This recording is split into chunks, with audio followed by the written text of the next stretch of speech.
Dalam nama Bapa dan Putra dan Roh Kudus, amin. Umat Allah yang terkasih, hari ini kita memasuki Pekan Suci yang diawali dengan Minggu Palma, Minggu Kesengsaraan Tuhan.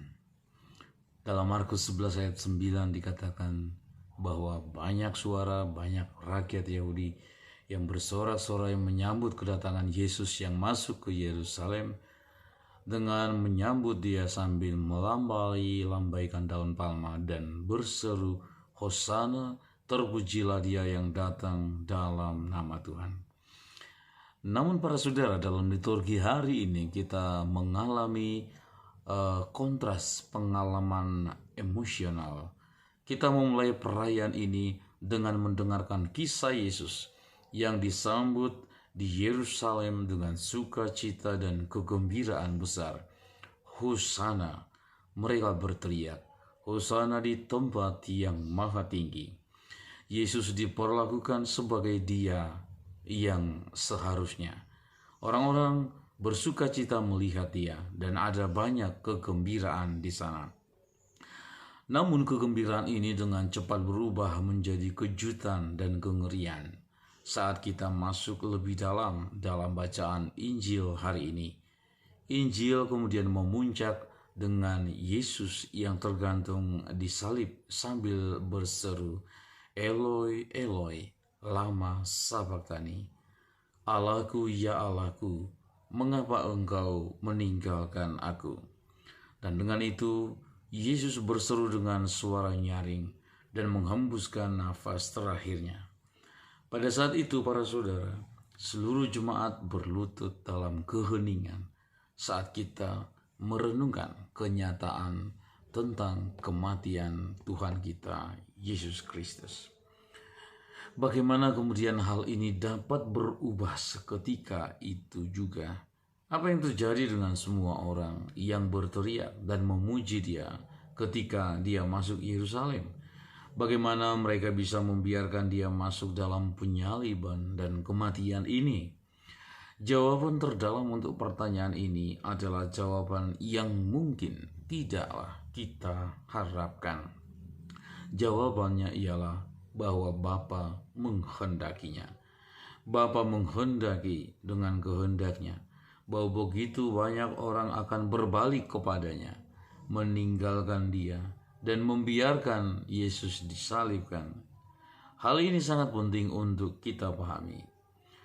Di mana saja selama pekan suci pertama itu, Yesus bisa saja menggunakan kuasa ilahinya untuk menolaknya, untuk kemudian tidak mau untuk memikul salib. Namun Yesus tidak melakukannya. Sebaliknya, dia rela menjalani minggu ini dengan mengantisipasi serta merangkul penderitaan dan penolakan yang dia terima. Dan dia tidak dengan enggan melakukannya atau bahkan melakukannya dengan penuh penyesalan. Dia menerima untuk menjalani minggu ini dengan sukarela, memilihnya sebagai kehendaknya sendiri. Mengapa Yesus melakukan hal seperti itu? Kenapa harus memilih penderitaan dan kematian? Karena dalam kebijaksanaan Bapa yang sempurna, penderitaan dan kematian ini adalah tujuan yang sangat besar. Tuhan memilih untuk mengacaukan kebijaksanaan dunia dengan menggunakan penderitaan dan penyalibannya sendiri sebagai sarana sempurna kekudusan kita. Dalam tindakan ini, dia mengubah kejahatan terbesar menjadi kebaikan terbesar. Sekarang, sebagai hasil dari iman kita dalam tindakan ini, salib kemudian digantung di tengah-tengah gereja kita, di rumah kita, di kantor kita, sebagai pengingat terus-menerus bahwa kejahatan terbesar pun tidak dapat mengalahkan kekuatan, kebijaksanaan dan cinta Tuhan. Tuhan lebih kuat dari kematian itu sendiri, dan Tuhan memiliki kemenangan terakhir bahkan ketika semuanya tampak hilang. Biarkanlah para saudara minggu ini memberi harapan ilahi bagi Anda. Seringkali kita tergoda untuk takut, dan lebih buruk lagi kita bisa tergoda untuk putus asa. Namun semua tidak hilang bagi kita. Tidak ada yang akhirnya bisa mencuri sukacita kita kecuali kita membiarkannya. Tidak ada kesulitan, tidak ada beban, dan tidak ada salib yang dapat menaklukkan kita jika kita tetap teguh di dalam Kristus dan membiarkan Dia mengubah semua yang kita tanggung dalam hidup ini dengan pelukan kemuliaannya di salibnya sendiri. Renungkanlah para saudara hari ini pada kontras emosional dari Minggu Palma hingga Jumat Agung.